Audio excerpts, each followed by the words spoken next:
Okay, good evening, people. How are we doing tonight? Woo-hoo-hoo! Woohoo! We got Glenn in the house. We got the financial ref in the house. Okay, Glenn, welcome, welcome. Hey, Glenn, I have a few questions for you. Sure, All sure. right, so this is the scoop. I work with kids all the time, right? And they get these scholarships, right? Mhm. And let's say for some reason, which happens more, half and half, they get this. The school costs $20,000 to go to, and they end up getting $27,000. Mhm. So they got 7,000 extra dollars, right? So, Yeah. what do you suggest they do? Well, the first thing that I would do, and if I was in that situation, is I would take that extra $7,000 and I would like throw that in a savings account. Now, Mm-hmm. just so you know, you're not going to make that much money as far as your interest is concerned. But Mm-hmm. that's not the purpose for it because you could do one of two things. You can either save that $7,000 for next year, that following year, Mm-hmm. or you can even use that. And this is where actually you would have to make sure that you can use that for your ongoing expenses while you're going to school. And then just if in fact you could do that Mm-hmm. and you do that, make sure that you budget it to where it's going to last for the whole year, ideally, or at least a semester. I mean, So I guess I can't go buy like a whole big keg party, huh? no, I wouldn't suggest that because it Yeah, doesn't come it back. would go too fast. How about buying a car, $7,000 car? uh, that I once again, me personally, I would not buy a $7,000 car Mm-hmm. because it's been my experience with the $7,000 car comes not only the insurance that you have to get for it, Good but it point. just comes with a whole lot of problems that could be attached to it. Exactly. Because sometimes you get what you pay for. Exactly. I hear you. Okay, so I'm gonna give you a couple more scenarios. Okay, so I'm in college. It's my second year in. I now turn 19, 20. I'm getting all these credit card applications and all this stuff in the mail. Mhm. Now, everyone keeps telling me, don't worry about it, throw it out, throw it out. But I'm thinking, boy, I need to get a credit card because everyone tells me I need credit. What Right. should I do? Well, that's it. That's interesting because that happened to me when I was in college as well. I Uh-huh. did apply and I did actually get the credit card Mm-hmm. because I actually used that for my books. But keep in mind, though, I didn't get any scholarships. Mary wasn't around. But but had Mary been around, I would have There probably you got a scholarship. go. But There- yeah, so I used it for my books, and then my Mhm. mom said, "Well, I'm going to pay for your books," and then she would just pay the Ah, balance of it. right. And it did help with establishing my credit history. Oh, okay. So I would say yes, go ahead and get one credit card, and this is assuming that it's a zero interest rate. Well, let me rephrase that because no one's going to give you a I was zero gonna say, wait a minute, zero interest. Wait, interest. I'm Well, going back to college just for that. yeah, exactly. No, what I meant to say is make sure that there's no yearly fees to it Hmm, because okay. sometimes the credit card companies will say, "Oh yeah, you can have this credit card to establish your credit," but it's like a $500 fee, yearly annual fee for that. Hmm. Um, so I would say definitely don't get that. Okay. Yeah. You'll also see some credit cards that they'll say it's 0% for the first year. Yeah. Here's the deal with that. Yeah. Yes, and that's true. It is 0%. But if you don't have it paid off at the end of that year, they go back to the very beginning Oh. and they charge whatever that interest rate is. Oh my gosh. Did you guys hear that? Wait a minute. So if you get an offer to have a credit card and it's 0% when they're trying to get you in, that's like Mhm. a advertisement thing, guys, to get you guys in. So Right. they're gonna do this. So if you don't pay it off from day one for 365 days, you have to go back and retroactive all that rate. Right. Woo! And typically they're about 20% because especially if you don't have any credit history, Mm-hmm. you'll actually be lucky if it's only 20%. Wow. Let's just use 20% as a nice round number. Yeah. And let's say they give you $10,000 credit limit. They're crazy for one, for a college student. Yeah, exactly. Exactly. But keep in mind, though, this is a credit limit. What that means is that it's not free money. You have to pay it back. Mm-hmm. So they say, okay, if you need the money, you have up to $10,000 that you can use. But you do have to pay it back. So let's say out of the $10,000, you use $5,000, okay, for books, whatever. So now a year goes by and you don't pay it off. They go back to day one and they say, okay, you've used $5,000 and it's a 20% interest rate. So they will add, and it's what's called compound interest. It's not simple interest. Here's a big difference between compound and simple. Simple interest is basically, we're going to charge you 20% for the whole year and that's it. Right.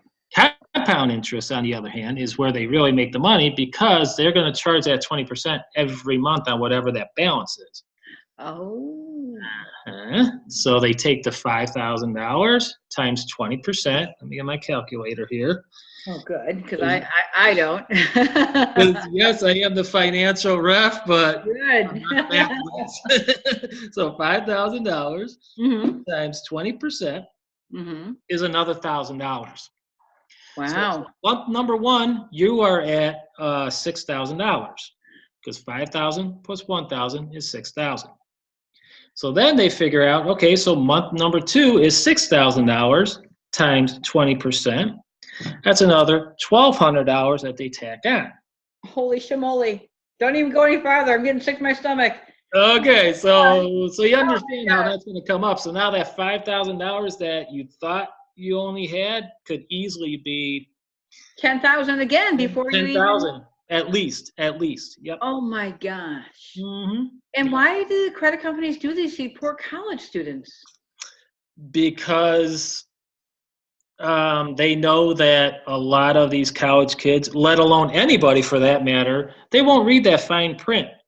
And they won't even worry about, oh, no, I'll pay it off. And they don't, and they don't, and they don't. They keep using it, accumulating. And then after a year, boom, they get hit with this huge bill.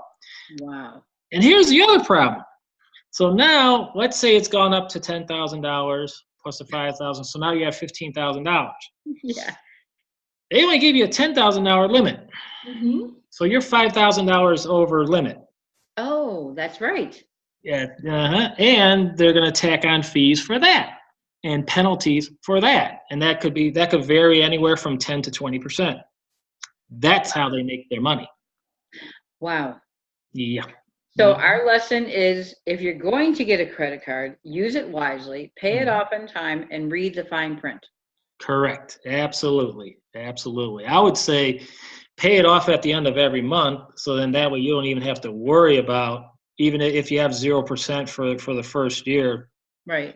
That way you don't have to worry about it. It's done, over with, and you are helping your credit as well. Right. The only thing is, if they're college students, they're not making any money to pay it off. So it's the parents paying it off.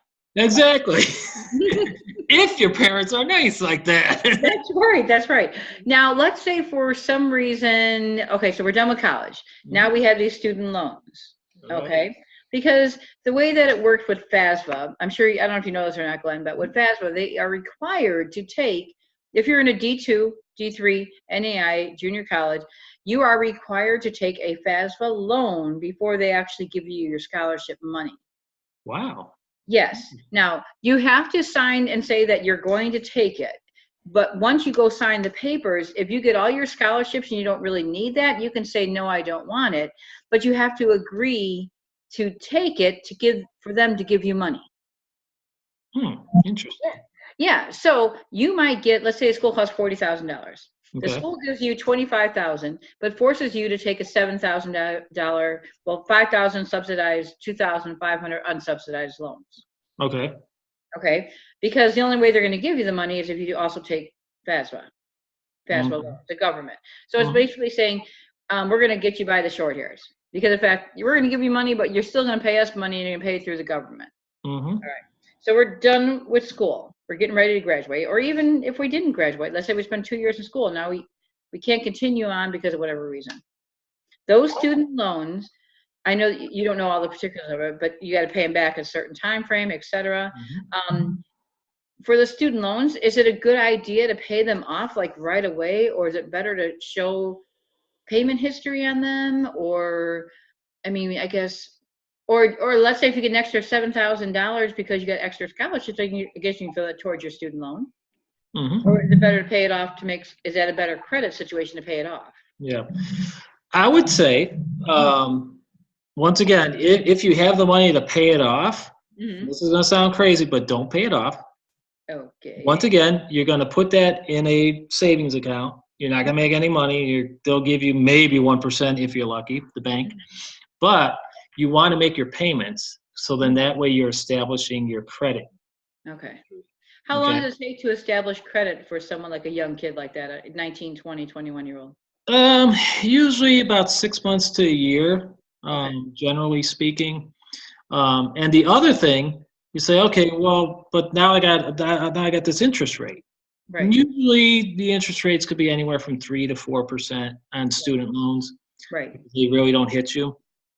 But you're going to be able to take whatever you paid in the interest rate and take it off your income taxes. Oh, that's right. So that's another reason why, especially if you have other debts, that's the last thing that you want to pay off is your student loans. Okay. I forgot about that. That's a good idea, because if, let's say you get out of college, you get a condo or a townhouse or a home right away, now you have another thing to write off. Right. Exactly. Okay. Good point. And also, if you get that condo or the house, you have a mortgage. Once again, that's the last thing that you want to pay off, because you can take the interest off of your income taxes as well. Right. Now, if a kid's renting during school time, who does? Okay, this is probably a tax question. I don't know if you know this or not, but like, for instance, my kid rented her last 2 years. Okay. Should I use that on my income? Well, no, it's just rental. It's not just rental. Yeah. No. It's just rental. Okay. Yeah. All right. Cool. Yeah. All right. Here's one other question I had real quick before I let you go. I try to make these short and sweet and kind of some good info. If I would love to do this, Glenn. Maybe we can come up with an idea. Sure. When a kid goes into college, his freshman year, how can we help them budget their money, or like, even what's a good like trick? I mean, like, let me give you an example. One of my daughters, every $5 she got, she put away in a jar or something. Do you have, no matter what, all through college, because that was her vacation money. She wanted to go on this big vacation when she graduated, so that was her vacation money. So do you have any like tips like that maybe is a good way to even get them to start thinking about saving, so they have a little nest egg? Yes, absolutely. I know when I went to college, during the summer and during the winter breaks, I actually worked at a pizza place. I was making pizzas, and what I would do with the paychecks is I would give it to my mom and say, okay, I don't trust myself, so when I need money, I'm going to tell you, hey, Mom, I need money now. And then she wired it over into my account. So in that way, I wouldn't touch it at all. Right. But what I did was I took 10% of whatever I earned in that paycheck, and I just put it off to the side and like put it in a savings account where I'm not even going to touch that at all. I'm going to pretend like it's not even there. So that, because I was thinking ahead of, for me, it was, okay, so then that way I could have one big nice payment for my student loan, or if I decide I want to get a car, then maybe that could be my down payment, or hopefully have enough money where I can just pay the car off, whatever the case may be. Or even a deposit on an apartment when you leave college. You got to live somewhere. All right, exactly. Cool. I don't think the kids think that way. No, well, you know what? Unfortunately, a lot of people don't think that way. Yeah, they don't think about that. Spend it all. Yeah. Do you have like an app or a budget or something that is real quick for them to look at? Do you have something like that maybe we can go ahead and put that somewhere on my website? Maybe a real quick top 10 tips of what a college student should do. Yeah, maybe. Absolutely. Cool. Let's go ahead and plan on that. So good. Okay. Yeah. Okay, cool. I like to keep these short and sweet. We're about, 10 minutes in. So tell me, Glenn, one great big tip that we need to give these college students before they head off to college with all this debt and money in their hands and burning to spend. What's one big tip we should tell them? The biggest thing is don't spend all of your money while you're going to school. Okay. Save some of it away. If you Mhm. don't like having a budget, I can send you a spending plan because you want to plan your spending, all the money Mhm. that you're going to be spending, and just use it wisely. Trust me, and I'm telling you from experience because when I was in college, a Uh-huh. lot of times I would play the fool and go out party and everything, and Uh-huh. but I had nothing to show for it. You don't want to start your quote unquote adult life, deep in debt and like nothing to show for it. Right. All right, good idea. All right, let's get that on our site so that way they can have that. And I'll make sure we send it out to all the different athletes too. How's All that? right. Sounds great. All right, good. Hey, and I love your saying that you're going to blow the whistle how do you say it again? Go ahead. I'm the financial ref, and I'm here to blow the whistle on your finances. And even the dogs, man, they're just like. The dog wasn't happy about that. That's fantastic. Well, great. Glenn, thanks for coming on, and we'll come on again. How's that sound? Sounds great. Thank you for having Great. me. Not a problem. Thank you very much. Okay. All right. Bye.